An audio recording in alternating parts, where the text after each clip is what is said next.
and so forth in Britain. No. So I come with some understanding over a number of 40 years. Can't hear you very much. No. I think the statistics that are being bandied about come from particular perspectives, different perspectives, but they're not universal. That's one point. Therefore, we have to be very cautious how we apply them and who's using it for what purpose. There's academic value attached to it, individuals' own values attached to it. So let's be careful how we apply this. So respect to all of the statistics, but I'm a bit more cautious than other people. Secondly, we talked about human rights in Saudi Arabia. We talked about the people who go there to work, and we've had several documentaries on television. We know exactly what's going on. We're not ignorant about it outside of Saudi Arabia. We know what's going on. But what I'd like to do, instead of having academic arguments or writing books, I'd like to engage civil societies with Saudi Arabia. A lot of people want to help. How would these speakers advise us to get involved and change and empower? And that is much more important. I also work with UNESCO. How can we do that? I know UNESCO is useless, but thank you. So that's my test. Sharia, fiqh. Do you understand the concept of Sharia and fiqh? Yes. And these are three gentlemen. You've got the question. You don't need to stand up. They'll just give you an answer. Well, sir, I'm sure I don't understand it as well as you do.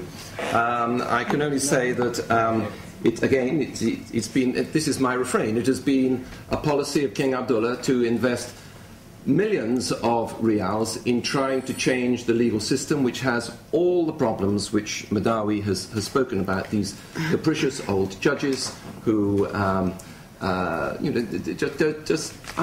would agree, do not measure up in any way to our sort of legal system. It's going to take a long time. It's not perfect. That's all I can say. They're trying to change it. I'm talking about, the will, the impetus. On the question of girls' education, are you aware, sir, the gentleman who spoke down there on the table, that there are currently more girls graduating from Saudi universities than boys? Were you aware of that, sir? Yeah, what I am also aware of is the careers that they're allowed to follow at the present. Well, those are limited, but again, they are trying to expand it. Okay. And just one last point about the lady over there. About the abuse of, and your point too, about the abuse of immigrant workers. It is a scandal. But all I can say is to repeat what I said earlier, and I would suggest if you go to the websites of the Saudi Gazette or the Arab News, which are www, they're English, and you will see regularly now articles by investigative journalists pointing out what is wrong. There's a long way to go, but people are on the way. Yeah. But Robert, one thing for sure, you will agree with me, and as a Muslim and like the young man over there, the Prophet's saying that no white man is better than an Arab and no Arab is better than a white man. Yes. In Saudi Arabia, unfortunately, a white man gets treated better than the workers from Asia and the Far East. That I know, because I've seen it and I've experienced it. Sister over here and anybody else. Yes. Okay, my name is Maran Makawi. I have a PhD in computer science and I'm a weekly writer in a Saudi newspaper, Al-Watan. Today I've heard a lot about my country. Somebody kind of described it as heaven, and the other two people described it as hell. And I tell you, it's neither. It's not as glamorous, and it's not as bad as two academics are referring to.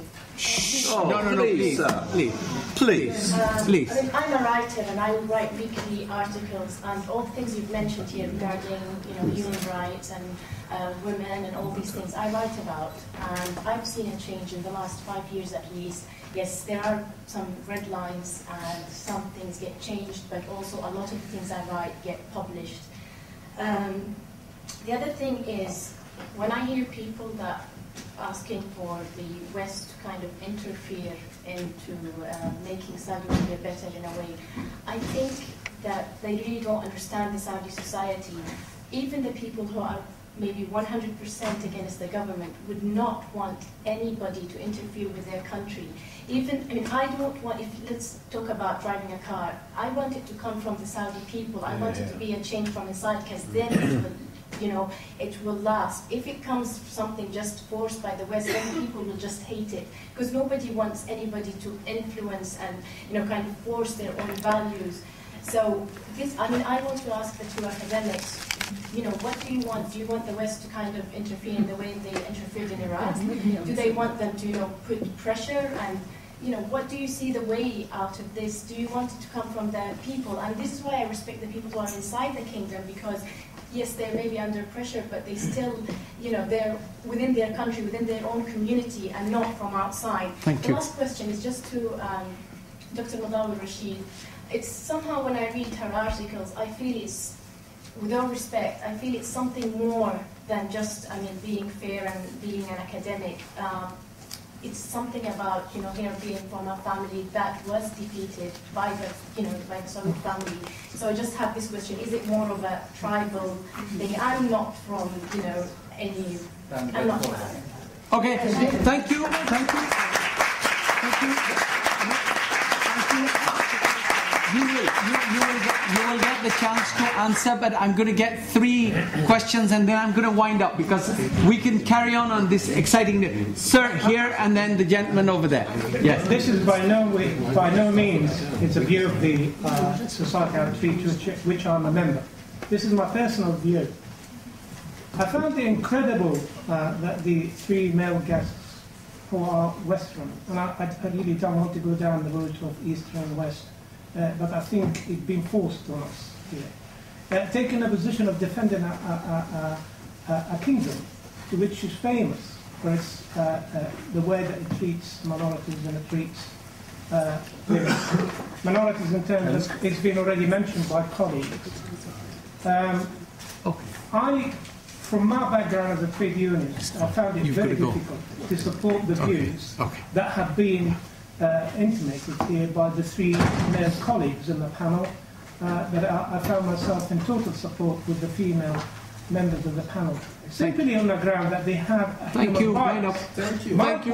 My question is, and I think any member of the panel there, that don't you see that the education, and I hear that the education is second to none in the Middle East, plays an important role in changes that we seek, changes that adopts the democracy that is suited to the culture, rather than being enforced from the outside. Thank you.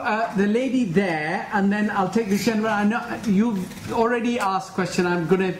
Sorry, yes. My name is Marcy, I'm a journalist and filmmaker, and I've been involved with this subject for quite a time. It's a very short summing up. I agree, I know there wasn't a question, I know there's been terrorism, I know there's been, things have been happening in the jails, it's terrible and so on, but you've got to believe that change can happen, because if you don't believe in change can happen, it will not happen. And that's what you've got to believe in, and work together, not 100 different opinions. One opinion to make it work, and work with the people that have the power. Thank you very much, sir. My name is Samir Nasif, and I'm a freelance journalist. My question is to Dr. Yamani and Dr. Rashid. There are other Arab Gulf countries who have a similar sociological background to Saudi Arabia, and they have had a different trend in their development of democracy and other issues. How would you explain these phenomena? Why were these countries able to go faster in terms of reform and dealing with opening up in terms of values and so on, faster than Saudi Arabia? And do you agree with the others who are saying now that it is possible with King Abdullah that things could change if he changes a little bit the team around him? Dr. Al-Rashid first, and then I'll take the others. On the Macau's question,